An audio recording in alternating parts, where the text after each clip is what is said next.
Bonjour le signe de la balance et bienvenue dans ta guidance pour le mois de février 2026. Tu es sur Tarot Vivant et on va regarder ensemble les énergies à venir pour le mois. Comment allez-vous les balances? Comment se passe ce début d'année pour vous? Juste avant de rentrer dans votre guidance, je vous mets en bio le lien pour le prévisionnel pour ceux qui veulent découvrir ce qui les attend en 2026 dans tous les domaines grâce au tarot. Tout est sur mon site internet. Les balances, vous êtes sortis avec l'ermite à l'envers, l'impératrice à l'endroit et le 6 de bâton. Deux arcanes majeurs dans vos énergies, qui vont bien ensemble d'ailleurs. Alors, les balances, 6 de bâton, on va vers une réussite là. On va vers une réussite que même tout le monde peut voir. Donc déjà, bravo, bravo pour vos efforts puisque ça paye. Ça peut être plein de choses. On rencontre de nouvelles personnes, ça peut être une promotion, un déménagement, un rêve qui se réalise. 6 de bâton, c'est magnifique. C'est vraiment annonciateur d'une bonne nouvelle à venir pendant le mois. C'est super. On a l'ermite à l'envers. L'ermite à l'envers me laisse à penser qu'il y a encore un travail qui est en train de se faire d'introspection, de réflexion, de bilan, de clôture. Peut-être que vous êtes nostalgique, un peu dans le passé, dans des réflexions. Peut-être même certains veulent comprendre comment ils en sont arrivés là. Et donc, ils font ce travail d'ermite qui met de la lumière dans son manteau, donc en fait dans son passé, pour comprendre quels ont été les choix, les décisions qui l'ont amené là, et comment il peut s'en servir pour l'avenir. Comment dire, on ne refait jamais deux fois la même erreur. La deuxième fois, c'est un choix. Donc, ermite à l'envers, il y a encore un travail qui est en train de se faire. On est encore en train d'extraire cette sagesse en réflexion, d'introspection. Peut-être qu'il y a des balances pendant ce mois de février qui sont chez eux et qui ont bien envie de rester chez eux. Il y a un peu un côté planqué là avec l'ermite. Un petit côté laissez-moi tranquille dans ma grotte quoi. Et c'est vrai, c'est l'hiver, qu'est-ce qu'on est bien dans ces plaids et tout ça, c'est vrai. Il y a un côté un peu comme ça, un peu protection. Mais je pense que vous avez du succès parce que entre le 6 de bâton et l'impératrice, il y a beaucoup de charme, en fait, qui se dégage de vous. Et c'est vrai que la balance a beaucoup de charme, c'est vrai. C'est vrai que les balances, elles ont quelque chose dans leur façon de se mouvoir, de parler. Il y a quelque chose de très voluptueux. Je crois que c'est grâce à Vénus notamment. Donc impératrice, c'est beau dans vos énergies. Il y a ce côté créatif, doux. Vous êtes particulièrement tendre ce mois-ci, peut-être, avec votre partenaire, avec vos proches, avec vos amis. C'est vous l'adaptez en fonction de ce que vous vivez, mais on sent que l'impératrice, c'est une main de fer dans un gant de velours. Il y a une autorité naturelle qui se dégage. Elle est très créative. Elle travaille aussi beaucoup avec son esprit. Peut-être que vous êtes en train de réfléchir à des projets, ou vous tenez des projets à bras le corps. C'est vos bébés, quoi. C'est comme une extension de vous-même, une projection de vous-même. Dans ce qui est important pour vous, on sent que vous ne faites pas les choses à moitié. Donc c'est vraiment un très beau cocktail de cartes, je trouve.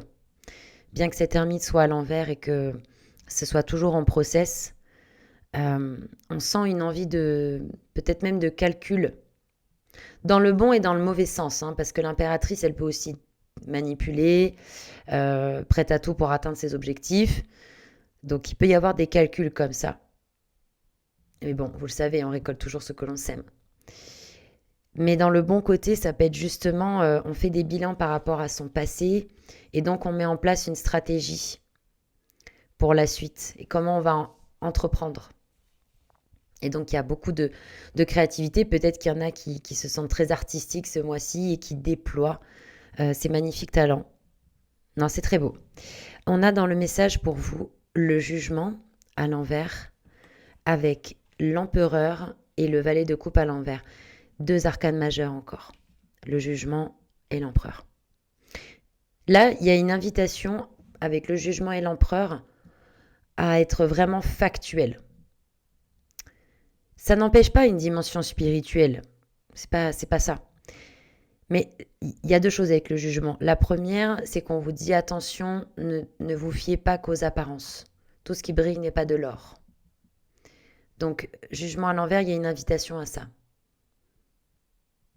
à ne pas être dans un jugement par rapport à vous-même ou par rapport à une situation uniquement dans les apparences. Il y a peut-être des choses que vous n'avez pas vues. Deuxième chose, vous êtes peut-être déconnecté de votre intuition sur certains trucs.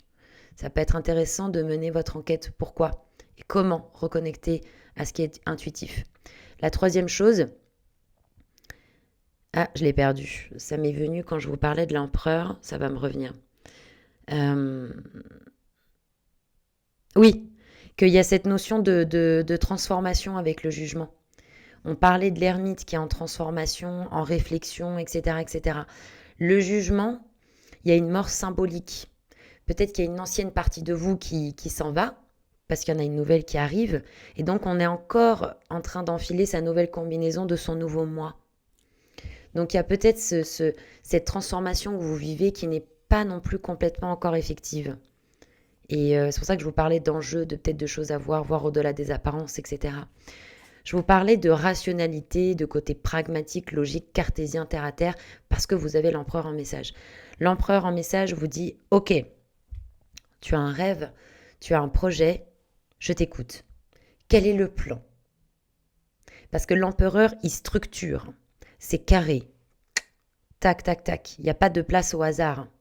Donc, lui, l'empereur, si vous voulez, il est très cartésien, quoi. Il est très terre à terre, 1 + 1 = 2, quoi.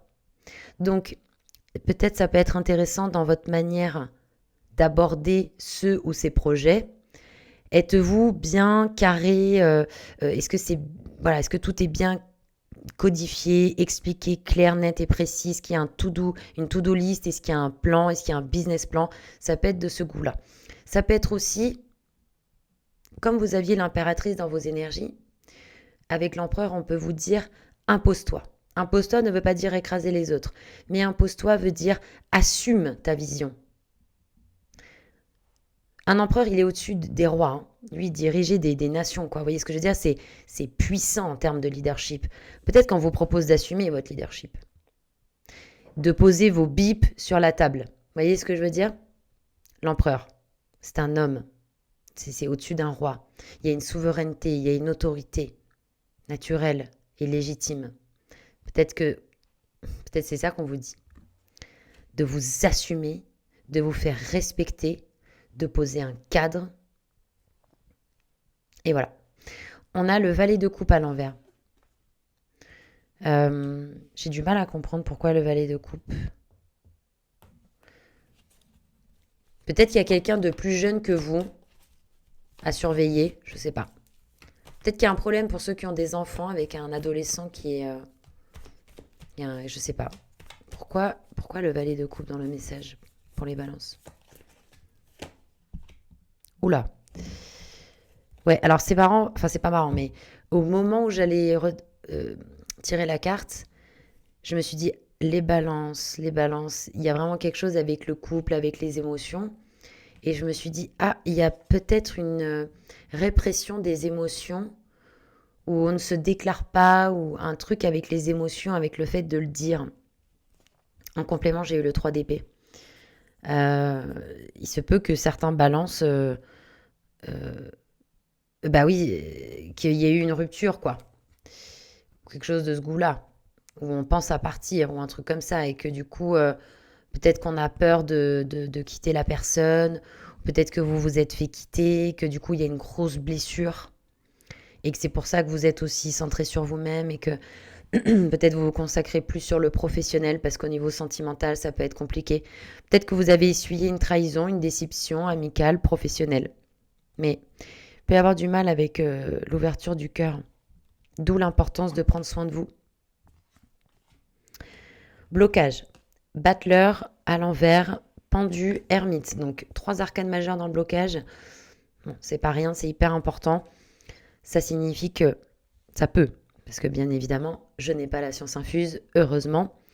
Et je suis ouverte aux commentaires, etc. si vous voulez qu'on en parle ensemble. On a le battleur à l'envers. L'ermite et le pendu. Est-ce que vous acceptez que les choses prennent du temps? Parce qu'on dirait que peut-être vous avez du mal avec ça. À accepter que les choses prennent du temps, que c'est trop long. Il peut y avoir aussi cette difficulté à pardonner, clôturer, tourner une page. Je suis obligée de le dire parce qu'il y a toutes ces cartes-là, enfin je suis obligée de le dire. Il peut y avoir une histoire de deuil aussi là. On a du mal à faire un deuil. Quelqu'un est parti de l'autre côté et c'est difficile. C'est très très difficile. Ça peut être ça aussi. Et je vous envoie tout mon courage si c'est ça. Et je vous envoie beaucoup de lumière.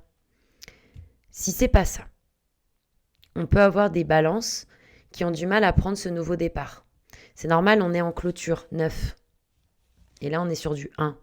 Donc s'il y a des choses qui ne sont pas encore complètement clôturées, etc., ça peut expliquer qu'on a du mal à prendre ce nouveau départ. Qu'on a du mal à connecter avec une forme d'enthousiasme, de joie, de créativité. Pourtant, on nous dit que vous avez tout ce qu'il faut sur la table, vous avez tout ce qu'il faut en vous pour parvenir à vos objectifs. Il y a des pardons à faire, un travail de résilience, peut-être aussi d'accepter la situation comme elle est sans vous rebeller. Pourquoi je vous dis ça ? Parce que vous avez eu l'ermite dans vos énergies, et l'ermite à l'envers, c'est l'arcane opposé de l'arcane sans nom. Ça veut dire qu'il peut y avoir un côté rebelle chez vous, dans vos énergies. Et on le retrouve ici, avec le pendu. Il peut y avoir un côté, je ne suis pas du tout d'accord avec ce qui est en train de se passer, ou avec ce que je suis en train de vivre, ou avec ce qui se passe en fait. Mais c'est arrivé. C'est ça le truc. J'ai le sentiment, et c'est légitime en tant qu'humain, qu'on puisse avoir énormément de mal à accepter les choses. Mais c'est arrivé. Est-ce qu'on veut rester dans cette non-acceptation, dans ce côté rébellion qui ne changera pas la situation ? Je sais que c'est plus facile à dire qu'à faire. Ou est-ce qu'au contraire, ça serait pas intéressant de vous laisser le temps, peut-être même de faire ces affirmations-là. J'accepte ce qui s'est passé, je sais que je peux tout transformer, que je peux atteindre mes objectifs. De convertir cet événement en quelque chose qui peut vous tirer vers le haut d'une manière ou d'une autre. Est-ce que c'est l'espoir ? Est-ce que c'est... Vous voyez ce que je veux dire ? Enfin, j'espère que vous voyez ce que je veux dire. Il y a cette notion de résilience, de pardon à faire, d'acceptation des situations comme elles sont. Mais aussi, les balances, est-ce que vous méditez ? C'est dur, hein, la méditation. Hein. Moi, j'ai commencé par 1 minute. Sérieux, j'avais beaucoup de mal, en fait, à faire le vide. Donc, je mettais 1 minute sur mon téléphone, je mettais une musique... moi, j'adore la musique classique. Je mettais des chants, des musiques qui m'inspiraient, etc. Je mettais 1 minute et en fait, progressivement, j'ai augmenté. Et je suis capable aujourd'hui de méditer 20 minutes, une demi-heure, quoi. La méditation, pour ceux qui ne connaissent pas, allez voir sur Internet les bienfaits. C'est reconnu scientifiquement, c'est reconnu spirituellement parlant. Ça aide beaucoup. Et peut-être que ça pourrait être intéressant pour vous, vu que vous l'avez en blocage. Ça peut être intéressant de voir si vous arrivez à méditer. Comment vous arrivez aussi à prendre du recul par rapport à ce que vous vivez. En tout cas, émotionnellement, vous êtes touché. Vous avez peut-être besoin d'aide, que ce soit auprès de vos amis, auprès d'un thérapeute, d'un professionnel de la santé. Mais ça va aller les balances. Vous avez la roue de fortune en potentialité du mois avec 10 d'épée et cavalier d'épée. Épée, communication mentale. J'ai l'impression qu'il y a quelque chose qui s'arrête pour votre plus grand bien. 10 d'épée. Bah oui, 10 d'épée, mais surtout... Bah d'ailleurs, 10-10, hein. 10-10, roue de fortune. Il y a quelque chose qui s'arrête pour votre plus grand bien, où on vous invite à peut-être repenser votre manière de penser qui peut être un peu hamster en cage. Alors, les balances qui sont nées en octobre sont marquées par la roue de fortune en nature profonde dans leur référentiel de naissance. Le référentiel de naissance, c'est quoi ? C'est un mode d'emploi pour te comprendre. Avec ta date de naissance, on regarde les différentes parties qui t'animent. Allez voir sur mon site internet, il y a des explications. Du coup, les balances qui sont marquées par la roue de fortune qui sont nées en octobre sont des personnes très volontaires, mais qui peuvent beaucoup cogiter, qui peuvent être hyperactifs, etc., etc. Donc si vous avez roue de fortune à l'envers, 10 d'épée, soit il y a quelque chose qui s'arrête pour votre plus grand bien, soit on vous invite effectivement à repenser cette hyperactivité ou cette manière de réfléchir, de ne pas tirer la corde, de faire attention à vos émotions. Parce que là, s'il y a un déséquilibre dans le mental et dans les émotions, c'est vous qui allez en faire les frais de toute façon. Donc ça peut être intéressant de voir s'il n'y a pas peut-être une façon de penser qui vous limite qui vous coincent? Est-ce qu'il n'y a pas des émotions à laisser? Parce que là, on peut avoir du mal à exprimer les émotions. Déjà que lui, à l'endroit, c'est un taiseux et qu'il n'exprime pas les émotions. À l'envers, je vous laisse imaginer quoi. Donc ça peut être peut-être intéressant pour vous de vider votre sac ce mois-ci, d'aller vous promener dans la nature, d'écrire, de crier dans un oreiller, ce qui marche le mieux pour vous. Mais il y a cette idée vous savez, de poser un poids. De poser un poids peut-être dans la façon de penser, dans la façon de parler de vous-même ou des autres. Voyez ? Cavalier d'épée, il y a des démarches qui arrivent. Apparemment, vous lancez des démarches où vous êtes à la poursuite de quelque chose. Et ça va vite dans l'énergie. Vous pourriez avoir des retours. Conseil. Le chariot avec la reine de coupe à l'envers et la reine d'épée. 2 reines. Ici, on a une femme qui souffre de ses émotions. Vous avez peut-être même du mal à vous chouchouter, à prendre soin de vous. C'est pour ça que vous aviez l'impératrice dans vos énergies. Je le réitère, prenez soin de vous. Tendresse, douceur, chouchoutage ce mois-ci. Chariot, il y a donc un travail à faire sur les émotions, sur la direction. Où est-ce que vous allez? Avez-vous identifié vos drivers? Dans quelle mesure vous fonctionnez par pilotage automatique? Qu'est-ce qui est conscient et qu'est-ce qui est inconscient?